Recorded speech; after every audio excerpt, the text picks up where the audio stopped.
El Círculo, de Dave Eggers.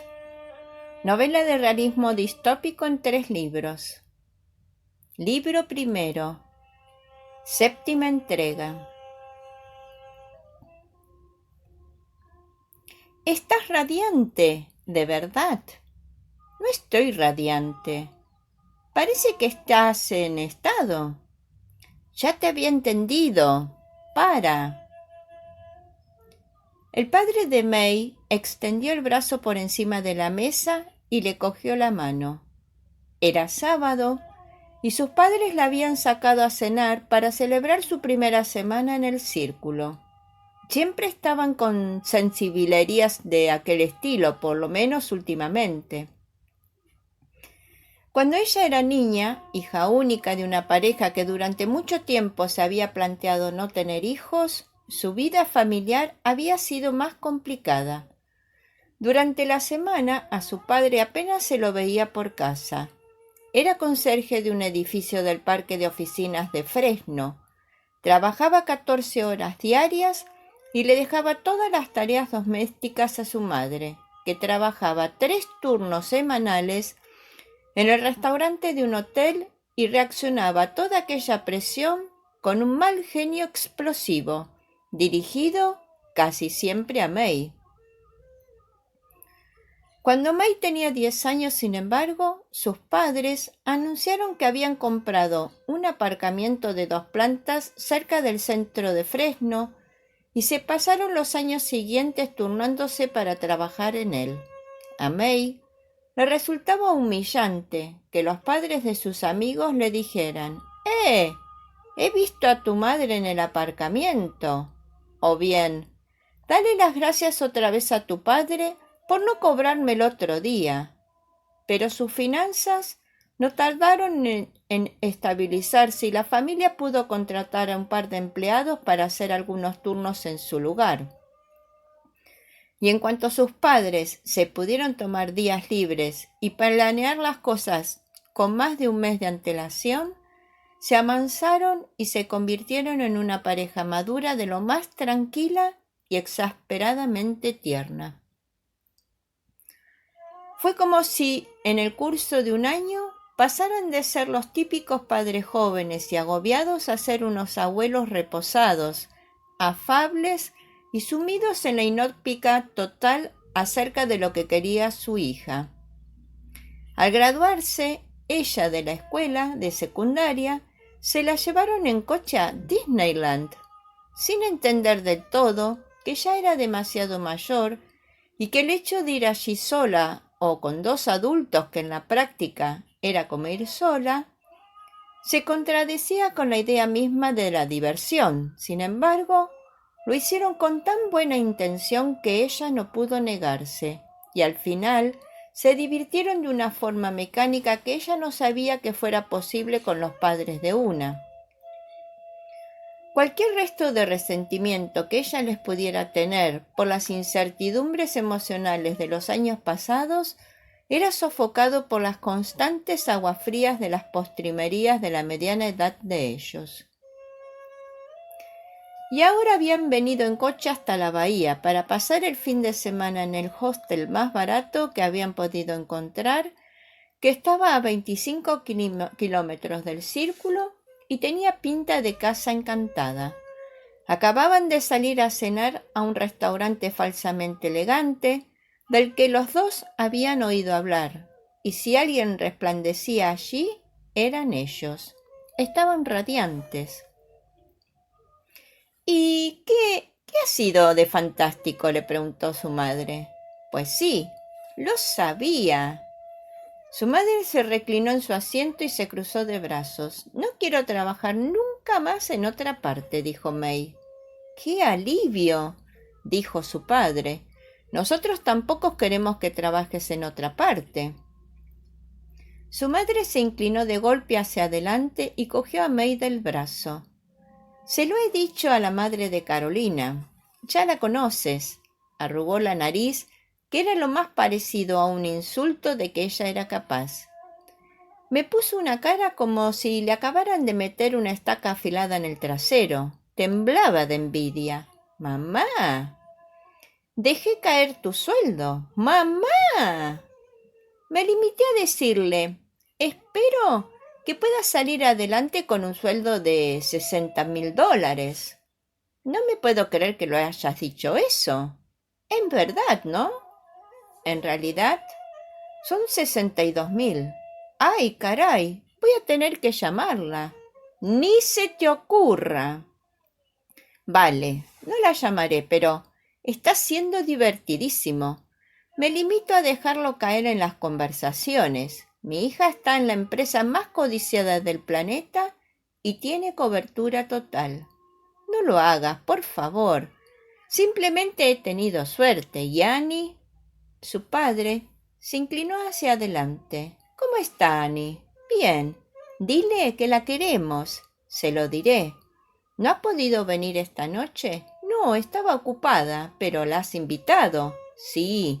Os manda un saludo, pero trabaja mucho.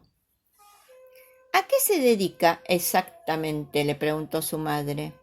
Pues de hecho, a todo, dijo May.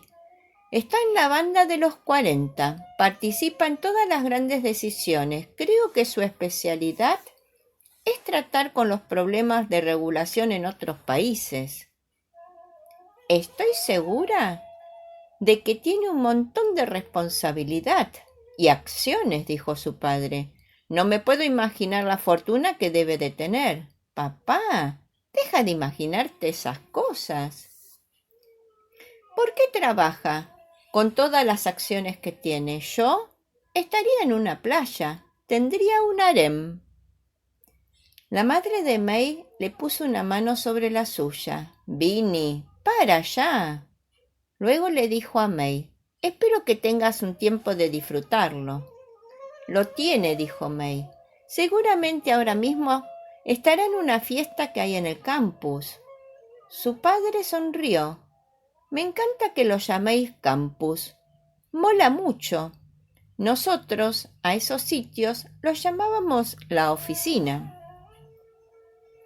La madre de May puso cara preocupada. ¿Una fiesta, May? ¿Y tú? ¿No querías ir?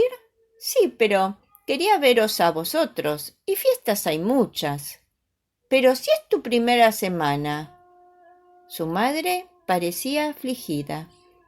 Tal vez deberías haber ido, ahora me siento mal. No te hemos dejado ir.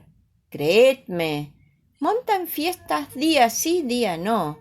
Son una gente muy sociable, no pasa nada. No estarás parando para almorzar todavía, ¿verdad? Le preguntó su madre. Le había dicho exactamente lo mismo cuando May había empezado a trabajar para el municipio, que la primera semana no hay que parar a la hora del almuerzo. Queda mal. No te preocupes, dijo May, ni siquiera he usado el cuarto de baño. Su madre puso los ojos en blanco.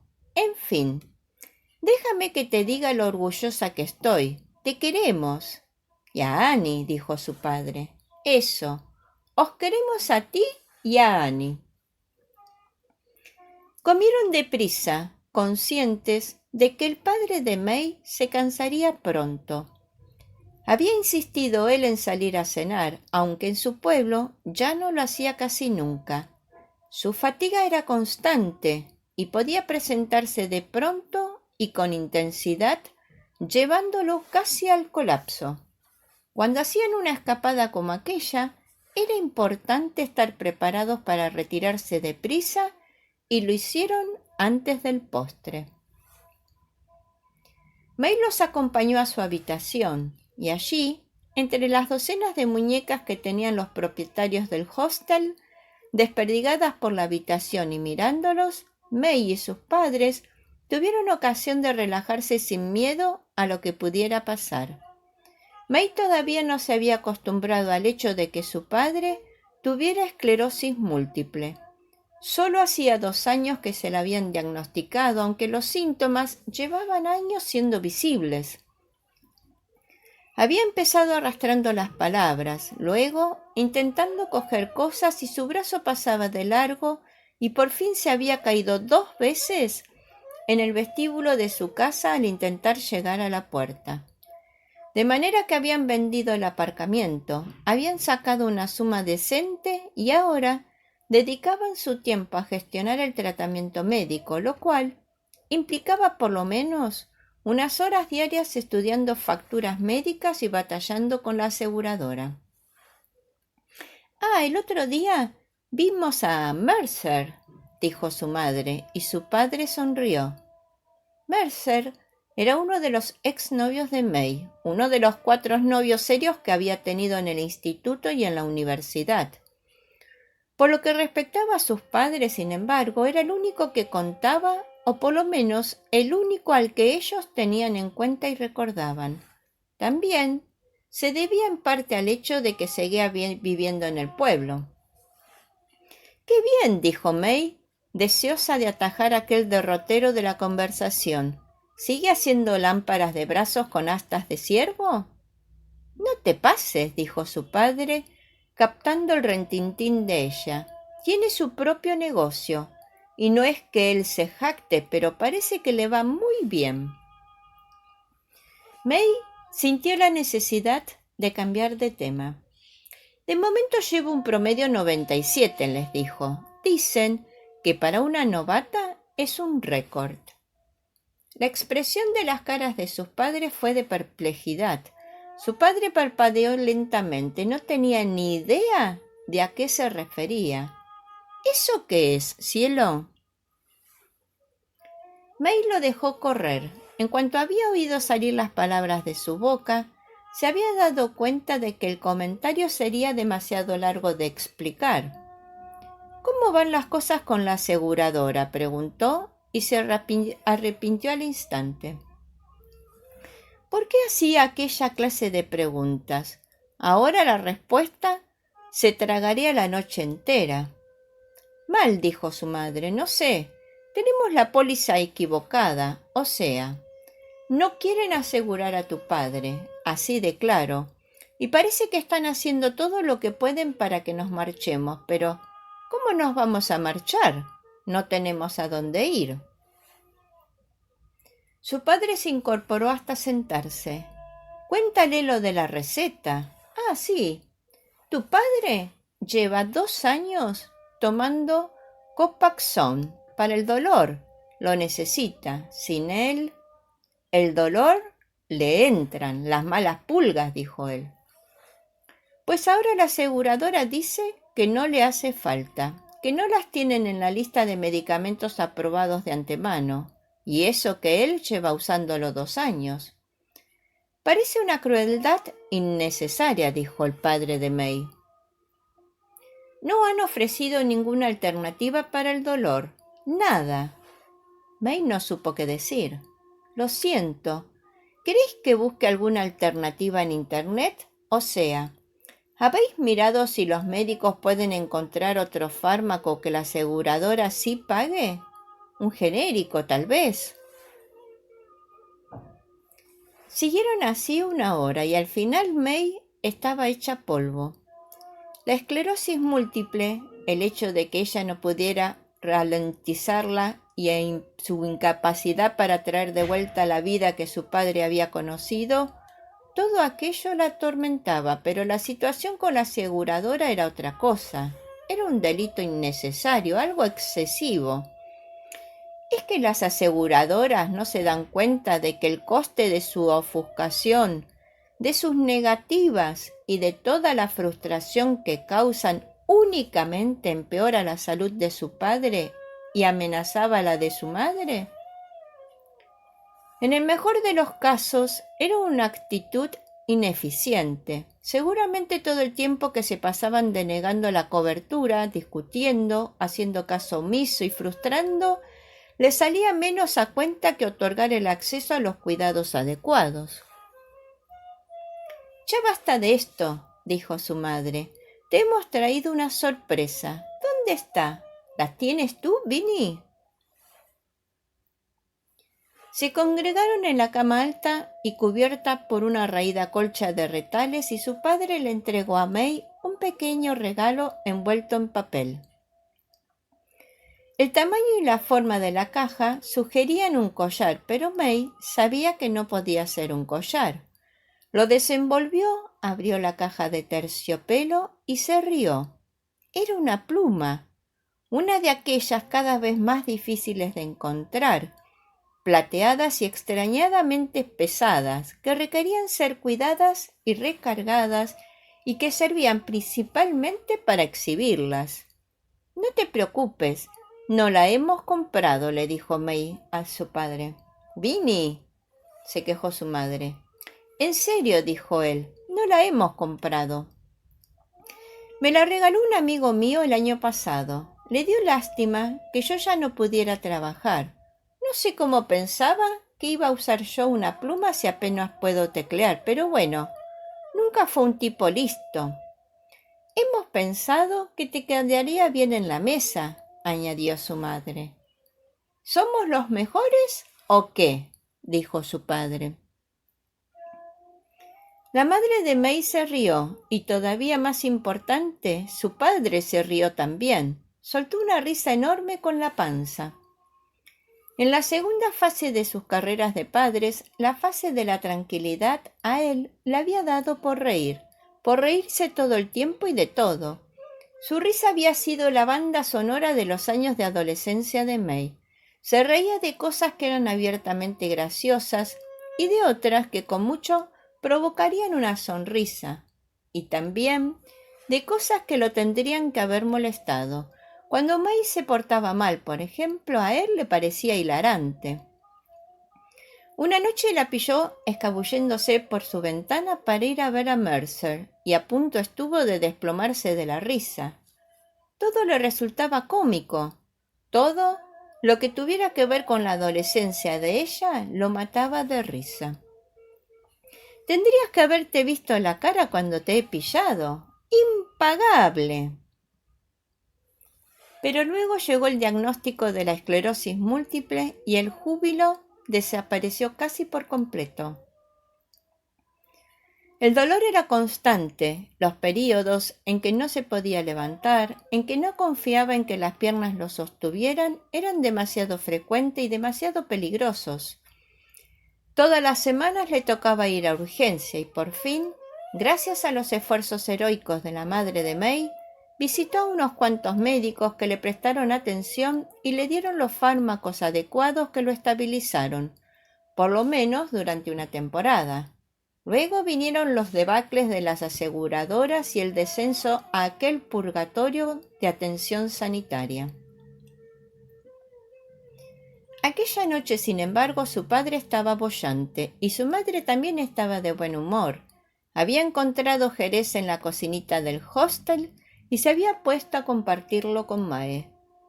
Su madre no tardó en quedarse dormido, sin desvestirse, encima de ropa de cama, con todas las luces encendidas y con May y su madre todavía hablando a pleno volumen.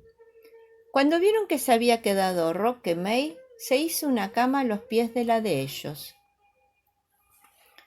Por la mañana se levantaron tarde y fueron a almorzar a una cafetería. Su padre comió bien y May vio que su madre fingía despreocupación y que los dos hablaban sobre la última iniciativa empresarial extravagante de un tío caprichoso, algo relacionado con criar langostas en arrozales. May sabía que su madre no podía dejar de estar nerviosa ni un momento, nerviosa por su padre y porque éste comiera fuera 2 veces seguidas y que lo estaba vigilando con atención. A él se lo veía contento, pero enseguida se le agotaban las fuerzas. Vosotras id pagando, les dijo. Yo me voy a echar un momento en el coche. Podemos ayudarte, dijo May, pero su madre la hizo callar. Su padre ya estaba de pie y acercándose a la puerta. Se cansa. No pasa nada, dijo su madre. Ahora tiene una rutina distinta. Descansa, hace cosas, camina, come, se pasa un rato animado y luego descansa. Todo es muy regular y tranquilizador, la verdad. Pagaron la cuenta y salieron al aparcamiento. May vio los mechones ralos de pelo blanco de su padre a través de la ventanilla del coche. La mayor parte de su cabeza quedaba por debajo del marco de la ventanilla, de tan recostado que estaba en el asiento de atrás. Cuando llegaron al coche, vieron que estaba despierto y mirando las ramas entrelazadas de un árbol que no tenía nada de especial. Él bajó la ventanilla. «Bueno, esto ha sido maravilloso», les dijo. May se despidió de ellos y se marchó, contenta de tener la tarde libre. Condujo en dirección al oeste bajo un cielo soleado y tranquilo por entre los paisajes de colores sencillos y claros, azules, amarillos y verdes. Al acercarse a la costa, dobló en dirección a la bahía. Si se daba prisa, todavía le quedarían unas horas para ir en kayak. Mercer la había introducido al kayak, una actividad que hasta entonces ella había considerado poco elegante y aburrida. Sentarse en la misma línea de flotación, luchando por mover aquel remo con forma de cucharilla de helado. El retorcimiento constante le parecía doloroso y el ritmo demasiado lento, pero luego lo había probado con Mercer usando uno de los modelos profesionales, si no, el más básico, aquel donde te sentabas encima con las piernas y los pies al descubierto. Habían remado por la bahía moviéndose más deprisa de lo que ella se esperaba, y habían visto focas moteadas y pelícanos, y May se había convencido de que era un deporte infravalorado de un modo vergonzoso, y de que la bahía era una masa de agua lamentablemente desaprovechada. Habían zarpado desde una playa diminuta, dado que para alquilar el material no hacía falta ni formación ni equipamiento ni papeleo, solo había que pagar $15 la hora y en cuestión de minutos ya estabas en la bahía, fría y despejada. Ahora salió de la carretera y llegó a la playa, donde encontró el agua plácida y cristalina. «Hola», le dijo una voz. May se giró para encontrarse con una mujer mayor, patizamba y de pelo crespo. Era Madison, la propietaria de Maiden's Voyage. Era ella la doncella a la que aludía el hombre de su negocio, y llevaba 15 años siéndolo, desde que había abierto al público tras ganar un pastón en el ramo de la papelería. Marion le había contado aquella historia a May la primera vez que ésta le había alquilado el equipo, la misma que le contaba a todo el mundo y que a ella le parecía divertidísima. El hecho de que había ganado dinero vendiendo material de papelería y había abierto un negocio de alquiler de kayaks y surf de remo. May no tenía ni idea de por qué a Marion le parecía tan graciosa, pero Marion era una persona cálida y complaciente, hasta cuando May le pedía que le sacara un kayak cuando apenas faltaban unas horas para cerrar, como estaba haciendo hoy. «El mar está precioso», dijo Marion, «pero no te vayas muy lejos». Marion la ayudó a llevar el kayak por la arena y las rocas hasta las olas diminutas.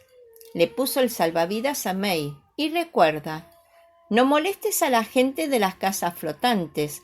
Tienen las alas de estar al mismo nivel de tu mirada, o sea, que nada de fisgar. ¿Vas a querer botas o impermeable?, le dijo. Puede que se levanten olas. May dijo que no, y se metió en el kayak descalza y con la misma chaqueta de punto y los mismos vaqueros que había llevado al almuerzo. Tardó unos segundos en bajar atrás las barcas de la pesca, las olas que rompían, y los practicantes de surf con remo, y en llegar a las aguas abiertas de la bahía. No vio a nadie. El hecho de que casi nadie usara aquella masa de agua llevaba meses confundiéndola. No había motos acuáticas, pocos pescadores deportivos, nadie haciendo esquí acuático y solo alguna que otra embarcación a motor. Había veleros, pero no tantos como cabría esperar, ni mucho menos. El agua helada solo le explicaba en parte. Tal vez era simplemente que en el norte de California había muchas otras cosas que hacer al aire libre.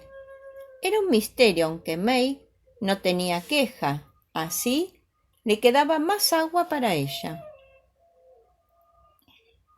Fue remando hasta el vientre de la bahía. Era verdad que se estaba levantando olas y el agua fría la empezó a bañar los pies. Sin embargo, le resultó agradable tanto que estiró el brazo y cogió un puñado de agua con la mano ahuecada y se mojó la cara y la nuca. Al abrir los ojos encontró a una foca moteada a 6 o 7 metros de distancia, mirándola como la miraría un perro tranquilo al entrar ella en su jardín. Tenía la cabeza redonda, gris y provista de la misma pátina brillante que el mármol pulido. Se dejó el remo sobre el regazo y miró cómo la foca la miraba a ella.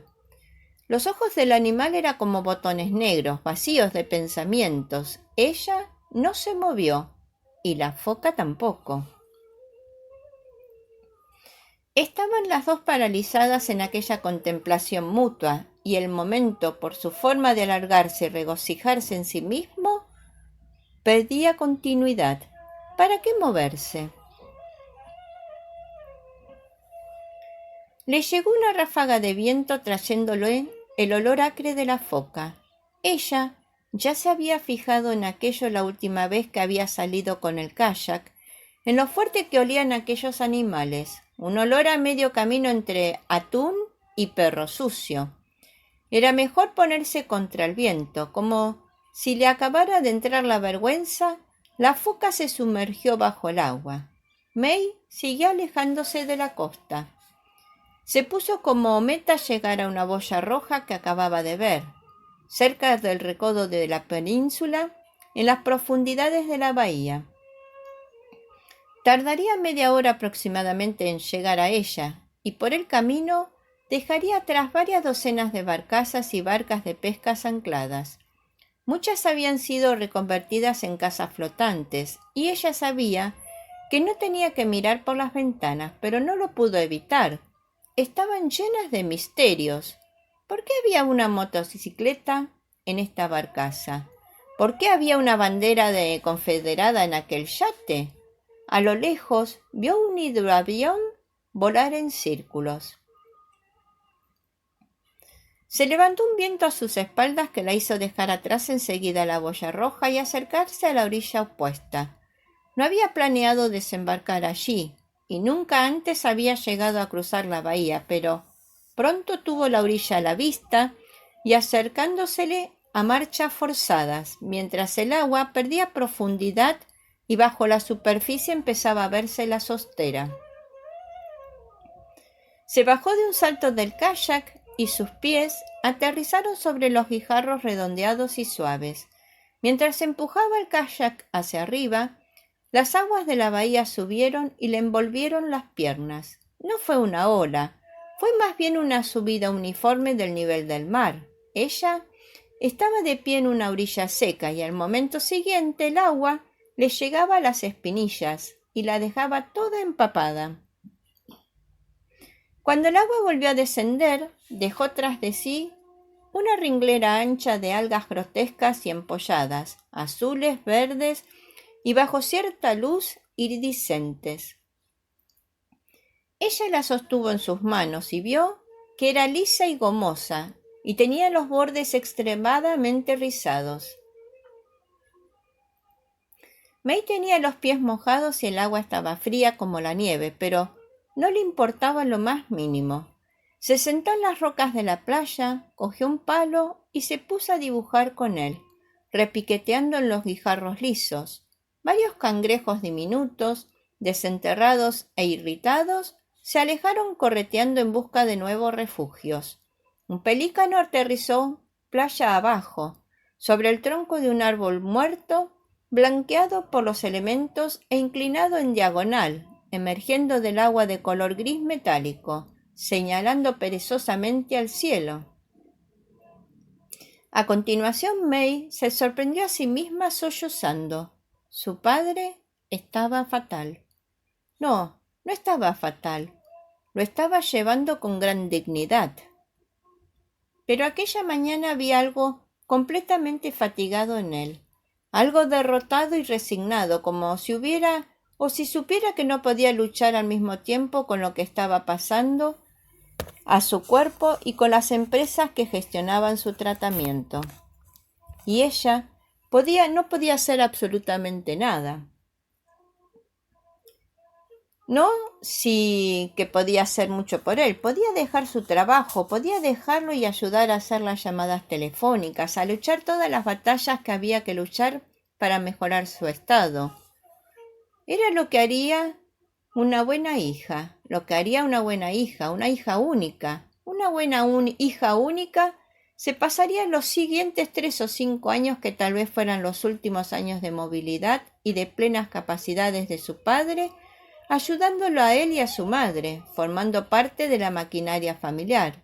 Pero ella sabía que sus padres no se lo permitirían, nunca la dejarían hacerlo, de manera que estaba atrapada entre el trabajo que necesitaba y amaba y sus padres, a quienes no podía ayudar. Pero le sentó bien llorar, dejar que le temblaran los hombros, sentir las lágrimas calientes en la cara, notar su sabor infantil a sal y secarse los mocos con los bajos de la camisa. Cuando terminó volvió a sacar el kayak al mar y se encontró a sí misma remando con brío. Ya en mitad de la bahía se detuvo. Se le habían secado las lágrimas y se le había serenado la respiración. Estaba tranquila y se sentía fuerte, pero en un lugar de alcanzar la boya roja, que ya no le interesaba para nada, lo que hizo fue quedarse sentada, con el remo en el regazo, dejando que las olas la mecieran suavemente, notando que el sol cálido le secaba las manos y los pies.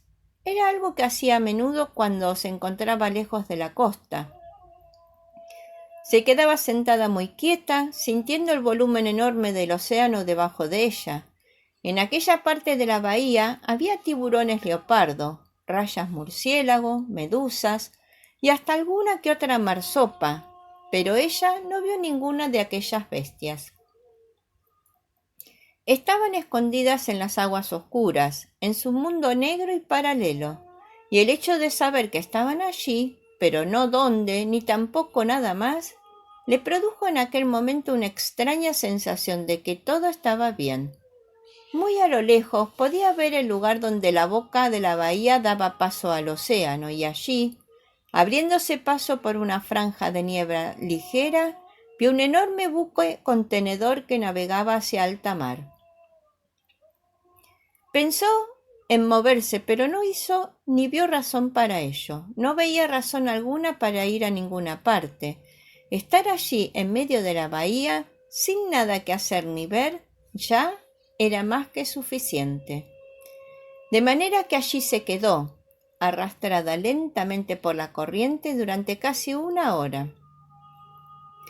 De vez en cuando volvía a notar aquel olor a atún y perro y se giraba para encontrar a otra foca llena de curiosidad, y entonces las dos se miraban entre sí, y May se preguntaba si la foca sabría, como lo sabía ella, lo bueno que era aquello, la suerte que tenían de tener todo aquello para ellas solas. A media tarde los vientos procedentes del Pacífico arreciaron y no resultó fácil regresar a la costa. Cuando llegó a casa le pasaban los brazos y las piernas y notaba la cabeza embotada. Se preparó una ensalada y se comió media bolsa de patatas fritas mirando por la ventana. Se quedó dormida a las 8 y durmió 11 horas.